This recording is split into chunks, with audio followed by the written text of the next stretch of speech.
جس شخص کو راتوں رات امیر ہونے کا خواہش ہو وہ پیسوں کے لیے کچھ بھی کرنے کے لیے تیار ہوتا ہے، اور یہ دولت کی خواص انسان کی آنکھوں پہ پٹی باندھ دیتی ہے اور اس کی وجہ سے وہ ایک خاص دلدل میں پڑ جاتا ہے۔ اور یہ کیفیت ہماری قوم کی اصلیت بن چکی ہے، چاہے وہ ہمارے حکمران ہو یا ہماری عوام۔ 13 اپریل سال 2007 کو گگر ٹاؤن کی پولیس نظام آباد سے 30,000 کی چوری کے کیس میں سبت الحسن شاہ کو گرفتار کرتے ہیں۔ شروع میں تو یہ ایک عام کیس اور چوری کا کیس لگ رہا تھا، لیکن بعد میں جب نیب کی تحقیقات شروع ہوئے تو یہ چھوٹا سا کیس 7 ارب روپے کا کیس بنا۔ اور یہ کہانی ہے ڈبل شاہ کی، جو پاکستان کی تاریخ میں سب سے بڑا اسکیم آرٹسٹ تھا، اور کیسے ڈبل شاہ نے 18 ماہ میں 7 ارب روپے کمائے اور کیسے ہزاروں لوگوں کو اپنے جال میں پھنسانے میں کامیاب ہوا۔ آئیے اور اس ویڈیو میں جانیے۔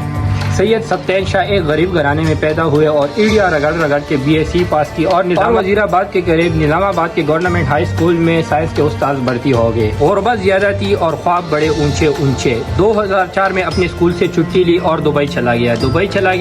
دبئی میں 6 ماہ رہا۔ دبئی میں 6 ماہ وہ کیا کام کرتا رہا، کیا کام سیکھا، کسی کو کچھ پتا نہیں۔ لیکن جب وہ 6 ماہ بعد اپنے شہر وزیر آباد واپس آیا تو اس نے بہت ہی عجیب و غریب کام شروع کر دیا۔ اپنے ایک ہمسائے سے کچھ رقم لی اور ٹھیک 15 دنوں بعد اسے ڈبل کر کے واپس کر دیا، اور یہ ہمسایہ اس کا پہلا گاہک بنا تھا، اور اس ہمسائے کو دیکھ کے محلے کے 2 لوگ اس کے اگلے گاہک بنے، اور وہ 2 لوگ بھی ٹھیک 15 دنوں کے بعد ڈبل رقم کی مالک بن گئے۔ وہ 2 لوگ مزید اپنے ساتھ 15 انویسٹرز کو لے آئے، اور وہ 15 انویسٹر مہینے میں 150 انویسٹرز ہو گئے، اور یوں دیکھتے ہی دیکھتے مزید لوگوں کی لائنیں لگ گئی، یہاں تک کہ لوگ اپنے زیورات، گاڑیاں، مکان اور اس طرح کافی ساری چیزیں بیچ کے وہ رقم اس کے حوالے کرتے تھے، اور اس رقم کو ڈبل کرنے کی وجہ سے لوگ اس کو ڈبل شاہ کہتے تھے۔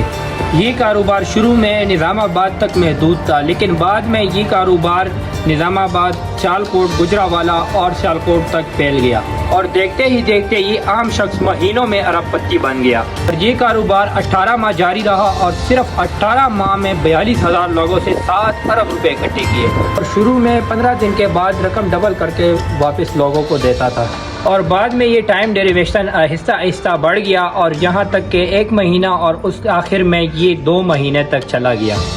اور یہ سلسلہ کافی مہینوں تک چلتا رہا، اور آخر میں اس کے برے دن شروع ہو گئے، اور وہ آخر میں خفیہ اداروں کے نظروں میں آنا شروع ہو گیا۔ جب تحقیقات ہوئے تو معلوم ہوا کہ ڈبل شاہ اپنے گاہکوں کے ساتھ پونجی نام کا اسکیم چلا رہا ہے، اور دوسری بات یہ ہے کہ جن لوگوں نے اس کو کروڑوں میں رقم جمع کیے تھے، اور ان لوگوں کو 2-3 مہینوں کا وقت دیا گیا تھا، اور وہاں وہ ڈبل شاہ کے جال میں پھنس گئے، اور ان لوگوں کو اس بات کا احساس ہو گیا، اور ان کے ساتھ بہت بڑا فراڈ ہوا، اور انہوں نے پھر سڑکوں کی طرف رجوع کر دیا، اور ڈبل شاہ بھی نیب کے شکنجے میں آ چکا تھا۔ لیکن یہ بندہ بہت ہی چالاک تھا، اور نیب نے اس کے زمینیں اور جائیدادیں اور اکاؤنٹس اور سیفز پکڑ لیے، اور یہ رقم 3 ارب روپے بنی، اور ڈبل شاہ نے چپ چاپ یہ رقم نیب کے حوالے کر دیا، اور ڈبل شاہ نے اس چوری کے پیسے کو دبئی میں مختلف کمپنیوں میں انویسٹ کیے تھے،